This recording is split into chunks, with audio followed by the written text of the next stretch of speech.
जय गुरु जी। सेन जी देखना वॉइस आ रही है। जय गुरु जी। गुरु जी की प्यारी संगत को मेरा सदर प्रणाम। आज मुझे फिर सौभाग्य मिल रहा है आपके साथ सत्संग करने का। गुरु जी की महिमा तो अपरंपार है।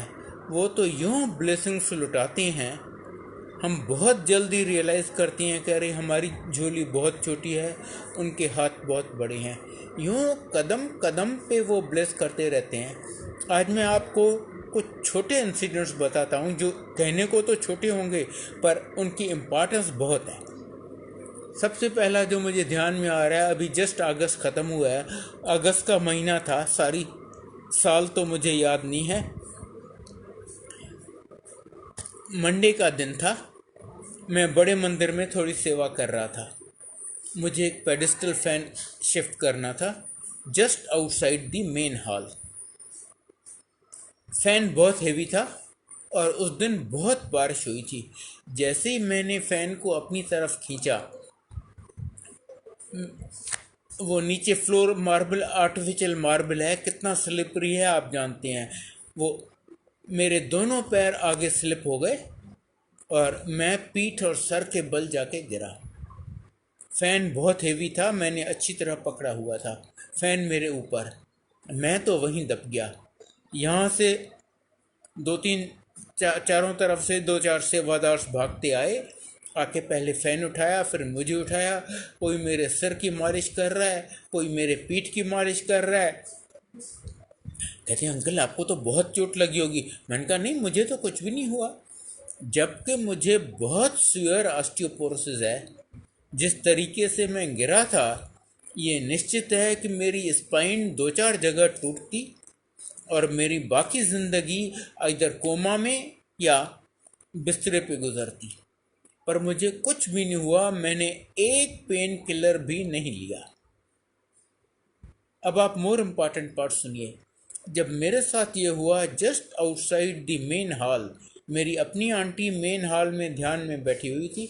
उसे पता नहीं था मेरे साथ क्या हुआ है।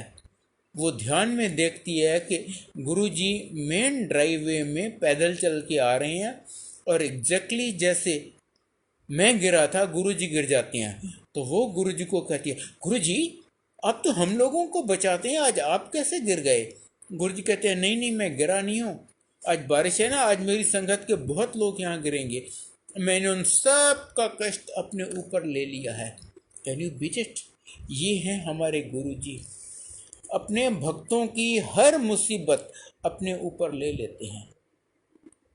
मुझे केसेस जहाँ है पता है, जहाँ आंटी को ससुराल वालों ने जहर दे दिया, पूरी काली पड़ गई, दस्त उल्टियाँ आई गुरुजी के पास।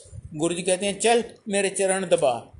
उसने 5 मिनट गुरुजी के चरण दबाए होंगे और इन 5 मिनट में वो आंटी जैसी पहले थी, गोरी चिट्टी ब्यूटीफुल, वैसी हो गई और गुरुजी की टांग काली पड़ गई। और गुरुजी सारी रात दस्त और उल्टियाँ करते रहे, उसका सारा जहर अपने ऊपर ले लिया। जबकि गुरुजी कहते थे मैं आपका तो कोई भी बीमारी ठीक कर सकता हूँ, पर मैं अपनी या अपने फैमिली मेम्बर्स की नहीं कर सकता, वो मुझे सफ़र करना पड़ता है। इतना सारी रात गुरुजी ने सफ़र किया, वो उसका सारा जहर अपने ऊपर ले लिया। ये हैं हमारे गुरुजी। आप एक बार उनकी शरण आ जाएं और पर अपना उसके बाद विश्वास मत तोड़ने दीजिए, सब उन पे छोड़ दीजिए और आप बहुत जल्द देखेंगे कि आप जितना सोचते हैं उससे वो बहुत बहुत ज़्यादा दे देते हैं, बिन मांगे बिन कुछ बताए। मैं आपको एक और छोटा सा सो कॉल्ड छोटा सा इंसिडेंस बताता हूँ। सितंबर 2017 का फ्राइडे का दिन था। मेरी बड़े मंदिर में सेवा होती है, लंगर सेवा की। मैं लंगर सेवा कर रहा था। सेवा करते करते मुझे ब्रेन स्ट्रोक हुआ था। मेरी आंटी डॉक्टर है, तो जैसे सिम्टम्स हुए कि सडनली मैंने रियलाइज़ किया कि मेरी लेफ़्ट लेग में एकदम पावर नहीं है। लेफ़्ट आर्म लटक रही है, मैं उसे उठा नहीं सकता और मैं बोल नहीं सकता, स्पीच मेरी गई। बहुत क्लियर सिम्टम्स कि ब्रेन स्ट्रोक हुआ है। मैंने सेवादारों को किसी तरह इंडिकेशन दिया कि भाई मुझे मेरी आंटी के यहाँ लेके चलो, जो कोई 3-4 मीटर के डिस्टेंस पे सेवा कर रही थी। सेवादार मुझे यहाँ लेके गए। अब देखिए गुरुजी की प्लानिंग। मेरे जो कर्म थे, मुझे ब्रेन स्ट्रोक तो होना था, पर गुरुजी की प्लानिंग देखिए आप। गुरुजी कहते हैं मेरे भक्तों की ज़िंदगी में कुछ भी, कितना भी छोटा या बड़ा, बाय चांस नहीं होता, सब मेरी मर्जी से होता है। अब उनकी मर्जी और उनकी प्लानिंग देखिए। मैं ड्राइव नहीं करता, मेरी आंटी ड्राइव नहीं करती। अगर कहीं और ये हुआ होता तो हम ऐसा फंस जाते, जब तक एम्बुलेंस पहुंचती मेरे साथ पता नहीं क्या हो जाता, क्योंकि ब्रेन स्ट्रोक में एवरी मिनट काउंट्स। अब जितना जल्दी डॉक्टरों के हाथ में पहुंच गए, उतना आपके रिकवरी के चांसेस ज़्यादा होते हैं।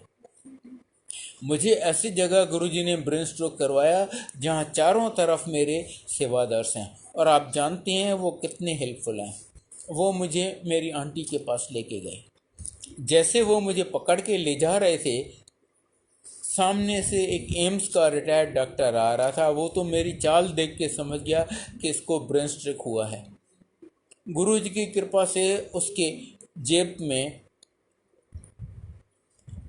डिस्प्रिन और सार्बिट्रेट दोनों थे। उसने दोनों निकाले और मुझे दिए। अंकल ये तो खा लो। मुझे फर्स्ट एड तो वहीं का वहीं मिल गया। अच्छा, मेरा उससे कोई 14 साल पहले बाईपास ऑपरेशन हुआ था एम्स में। तो हमने उस डॉक्टर को फ़ोन किया कि भाई मुझे इसको ब्रेन स्ट्रोक हुआ है और हम एम्स में इमरजेंसी में आना चाहते हैं इसके लिए। कहता है ऐसी गलती मत करना, यहाँ पर तो इतनी रश होती है, कोई आपको घुसने नहीं देगा और आपके लिए एवरी सेकंड काउंट्स। अच्छा होगा किसी प्राइवेट हॉस्पिटल में चले जाओ। हमने डिसाइड किया फोर्टिस वसंत कुंज में जाते हैं, नियरेस्ट बड़ी हॉस्पिटल। मेरी आंटी ने सेवादारों को बोला कि अंकल प्लीज़ एम्बुलेंस तो मंगा दो। कहते हैं आंटी क्या बातें कर रही हो, एम्बुलेंस आने में तो पता नहीं कितनी देर लग जाएगी, हम हैं ना। 2 सेवादार फटाफट अपनी गाड़ी लेके आए। उन 2 गाड़ियों में मैं, मेरी आंटी, मेरी बेटी और 3 सेवादार हम निकले फोर्टिस वसंत कुंज के लिए। एंड ऑफ सितंबर, नवरात्रे चल रहे थे।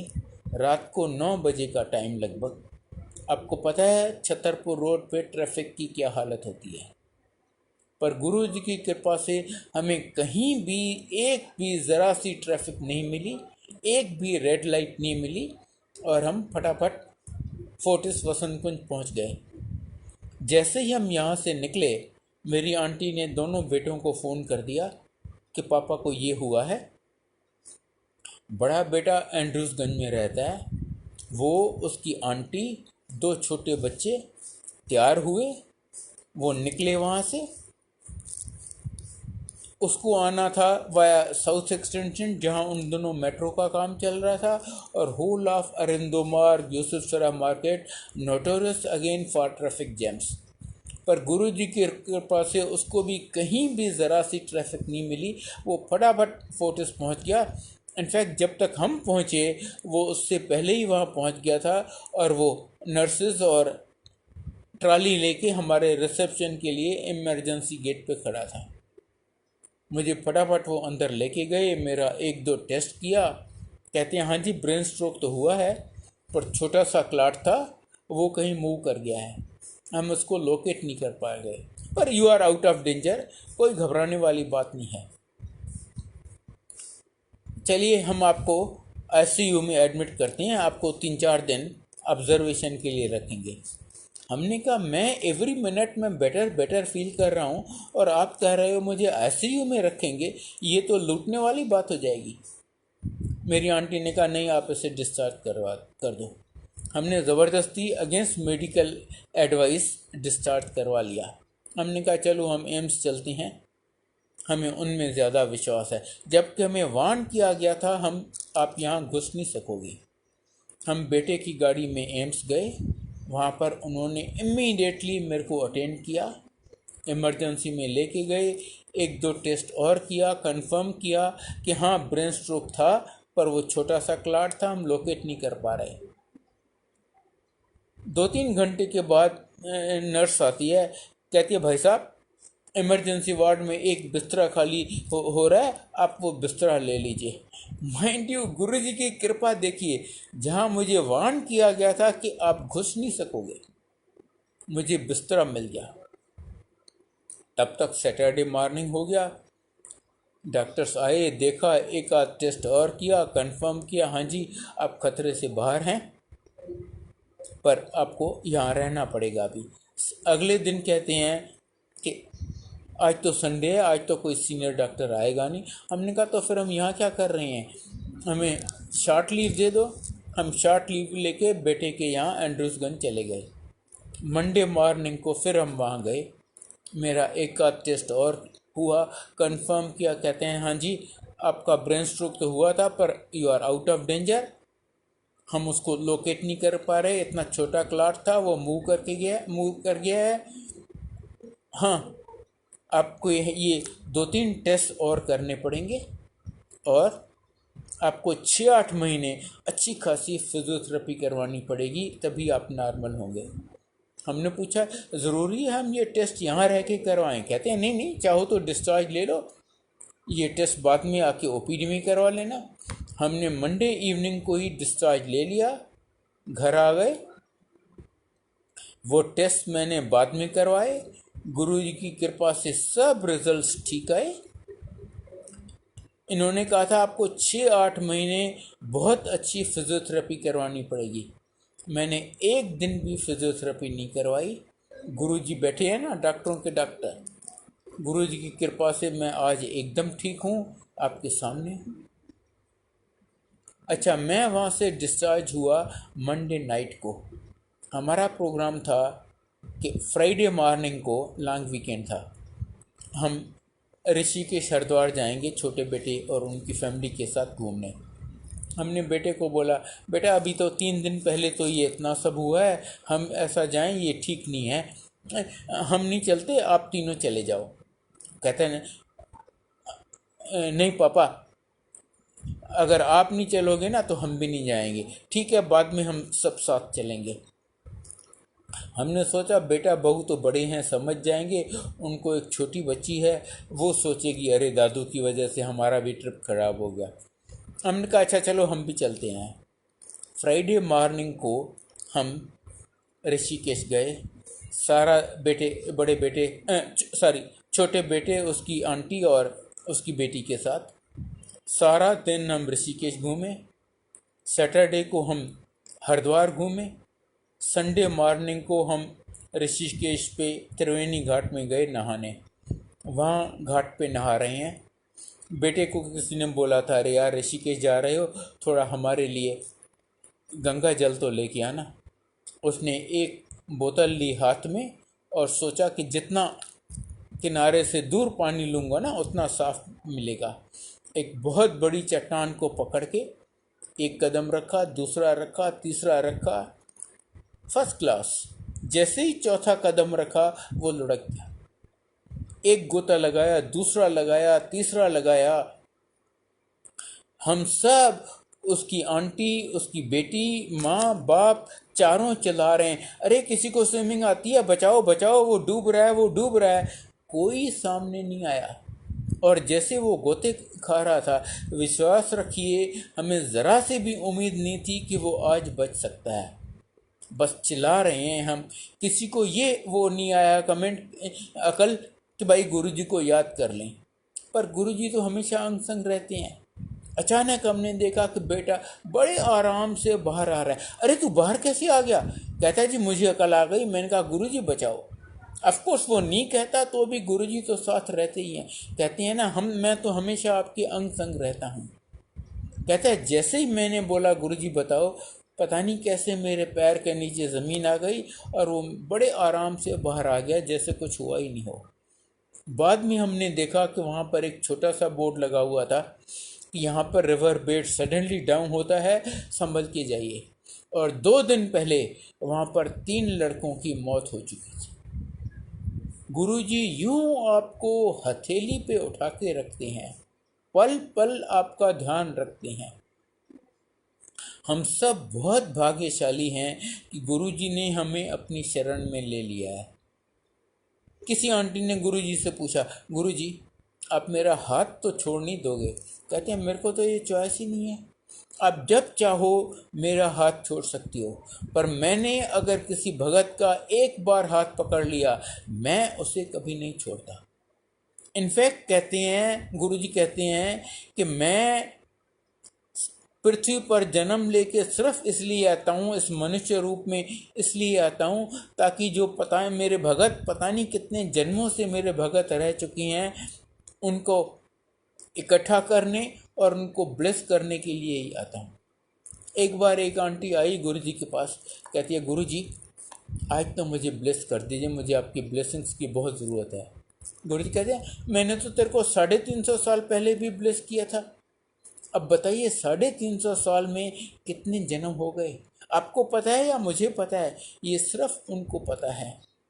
इतने दयालु, इतने कृपालु गुरु, और ये वो द्वार है जहाँ पर आपको सब मिलता है, new life, health, wealth, happiness. बेटी की शादी करवानी है, मकान चाहिए, प्रमोशन चाहिए, नौकरी चाहिए, पासपोर्ट चाहिए, वीज़ा चाहिए, जो चाहिए आपको मिलता है। सिर्फ टाइमिंग और प्रायोरिटी गुरुजी की चलती है। वो नहीं देते जो आपको अच्छा लगता है, वो देते हैं जो आपके लिए अच्छा होता है, और उन्हें मुझसे बहुत ज़्यादा पता है कि मेरे लिए क्या अच्छा है, मुझे कौन सी चीज़ कब देनी है। हमने सब उनको देते हुए देखा है। एब्सोल्युटली इम्पॉसिबल केसेस में बच्चे दे देते हैं। मुझे केसेस पता है जहां आंटी को बच्चेदानी नहीं है, या फेलोपियन ट्यूब नहीं है, या पॉलीसिस्टिक ओवेरियन डिजीज है, उसे 50 डॉक्टरों ने कह दिया जी आपको बच्चा होने का सवाल ही नहीं पैदा होता, उसको भी बच्चा दे दिया। बड़ी से बड़ी बीमारी, और कुछ नहीं है तेरे को, वहम ना कीता कर, आप ठीक हो गए। यमराज आपकी आज्ञा के, उनकी आज्ञा के बगैर आपको छू नहीं सकता। मुझे केसेस पता है जहाँ यमराज, एम्पायर स्टेट में संगत चल रही है, यमराज आया, वो किसी अंकल को ले जाने लगा, गुरुजी कहते हैं देख ये मेरा भगत है, तो उसे हाथ नहीं लगाएगा। यमराज कहता है गुरुजी आपको पता है इसका टाइम ख़त्म हो गया, आज मुझे इसे ले जाने दीजिए। नहीं, आज मैं तुम्हें किसी हालत में इसे नहीं ले जाने दूंगा। और यमराज खाली हाथ वापस चला गया। इनफैक्ट ये सब चीज़ें हमने गुरुजी से ली हुई हैं, सब चीज़ें, और पता नहीं कितनी बार, अनगिनत बार मुझे उन्होंने पता नहीं कितनी बार न्यू लाइफ दिया है, पता नहीं कितनी बार न्यू लाइफ दिया है, और सर्टेन डेथ से पता नहीं कितनी बार बचाया है। मेरी आंटी को 1 से ज़्यादा बार न्यू लाइफ दी है। मेरे बड़े बेटे को ऐसा कैंसर हुआ था कि हमें दुनिया की हर जगह से जवाब मिल गया कि ये कैंसर तो 2-3 साल के बच्चे को होता है, इसको पता नहीं कैसे 24 साल की उम्र में हुआ है, इसको कोई कुछ नहीं कर सकता, भूल जाइए। उसको गुरुजी ने सिर्फ कल्याण कीता कह के ठीक कर दिया। फिर ऐसे लड़के की गुरुजी ने शादी करवा दी, फिर पता चला उसको बच्चा नहीं हो सकता, उनको जुड़वा बच्चे दिए। बस आपको यहाँ आना है और उन पे विश्वास रखना है। गुरुजी कहते हैं आपके 90% कर्म मैं माफ़ कर देता हूँ, और वो सिर्फ गुरुजी कर सकते हैं, और बाकी 10% कहते हैं आपसे वो भी नहीं भुगते जाएंगे, वो भी मैं आपको भुगतवाऊँगा, और वो इसलिए कि आपका सब जन्मों के लिए अकाउंट क्लियर हो जाए, तभी आप मोक्ष के हकदार हो सकते हैं। इसलिए अगर आप, वो आपको सुख दे रहे हैं तो खुश होइए, आपको ब्लेस कर रहे हैं। अगर दुख में रख रहे हैं, तकलीफ परेशानी में रख रहे हैं, जो आपको चाहिए नहीं दे रहे, तो भी खुश होइए, उनका शुक्रिया अदा कीजिए, वो आपके कर्म कटवा रहे हैं, आपको मोक्ष का हकदार बना रहे हैं।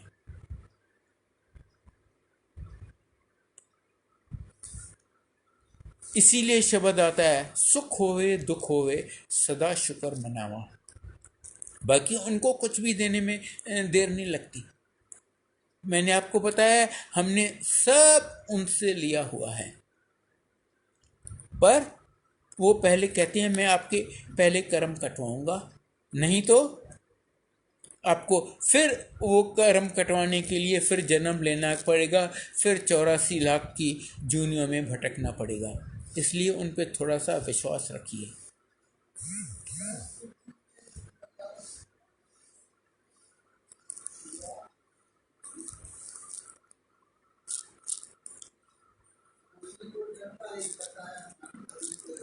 एक आपको छोटा सा इंस्टेंस बताता हूँ।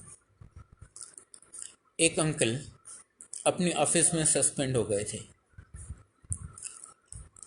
किसी ने उनको बताया कि भाई ऐसे गुरुजी हैं, वो तो कुछ भी दे देते हैं। वो बड़ी उम्मीद लेके आए गुरुजी के पास, गुरुजी के पांव पकड़ लिए, गुरुजी प्लीज़ मुझे बचा लो। गुरुजी कहते हैं तूने रिश्वत ली थी? जिस टोन में गुरुजी ने पूछा ना तूने रिश्वत ली थी, वो समझ गया ये तो जानी जाना है, ये सब जानते हैं, इनसे झूठ बोलने का कोई फ़ायदा नहीं है।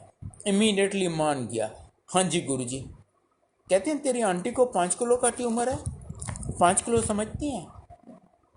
जब बच्चा पैदा होता है उसका वेट 3 सवा 3 किलो के लगभग होता है, उसके 1.5 गुने से भी ज़्यादा। कहते हैं हाँ जी गुरुजी। कहते हैं तू, गुरुजी कहते हैं तूने उसके बारे में तो कुछ नहीं बोला। कहते हैं गुरुजी प्लीज़ मुझे बचा लो। गुरुजी कहते हैं तू मेरे को लिख मुंडा ले ले।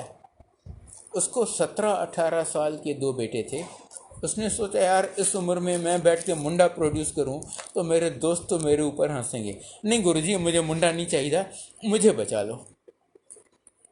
2-3 दिन बाद फिर आया, फिर गुरुजी के पाँव पकड़ लिए, गुरुजी प्लीज़ मुझे बचा लो। गुरुजी कहते हैं तेनू क्या ना, तू मेरे को एक मुंडा ले ले।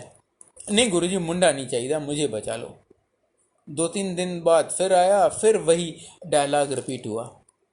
कहते हैं यार ये मेरा फ्रेंड मुझे कहाँ लेके आया, गुरुजी तो ज़िद पे हैं, मुझे मुंडा दे के ही छोड़ेंगे। उसने गुरुजी के यहाँ आना छोड़ दिया। कोई 1-1.5 महीना बीता, उसकी आंटी को पेट में कुछ फील हुआ। उन्होंने सोचा कि ये ट्यूमर बर्स्ट, इतना बड़ा ट्यूमर 5 किलो का, सोचा ट्यूमर बर्स्ट कर गया है। और ट्यूमर बर्स्ट कर गया मीन्स आप गए काम से, आपके बचने की उम्मीद बहुत कम होती है। इमीडिएटली उसको रश किया हॉस्पिटल में, वहाँ पर उसका अल्ट्रासाउंड हुआ, सीटी स्कैन हुआ। कहती हैं जी शी इज़ 5 months प्रेग्नेंट। कहता है ये गुरुजी की काम है, मैंने उनको इतना बोला था मुझे मुंडा नहीं चाहिए, फिर भी ज़बरदस्ती मुझे मुंडा दे रहे हैं। शाम को वो गया गुरुजी के पास, वो सीटी स्कैन की रिपोर्ट हाथ में लेके, और गुरुजी से ऑलमोस्ट बदतमीजी से उसने बात की। गुरुजी ये देखो ना ये क्या है। गुरुजी कहते हैं क्या है, जैसे कुछ जानते ही नहीं है। मेरी आंटी की सीटी स्कैन की रिपोर्ट है। अच्छा क्या लिखा है इसमें? कहते हैं शी इज़ 5 months प्रेग्नेंट। अच्छा और वो ट्यूमर के बारे में क्या लिखा है? उसने देखा, कहता है गुरुजी ट्यूमर के बारे में तो कुछ नहीं लिखा। गुरु कहते हैं जा उनसे पूछ किया ट्यूमर के बारे में क्यों नहीं लिखा।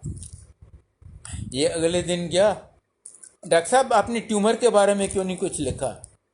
डॉक्टर कहता है जी ट्यूमर हो तो हम लिखें ना, जो था वो हमने लिख दिया। ये शाम को आया गुरुजी के पास, गुरुजी ट्यूमर तो नहीं है।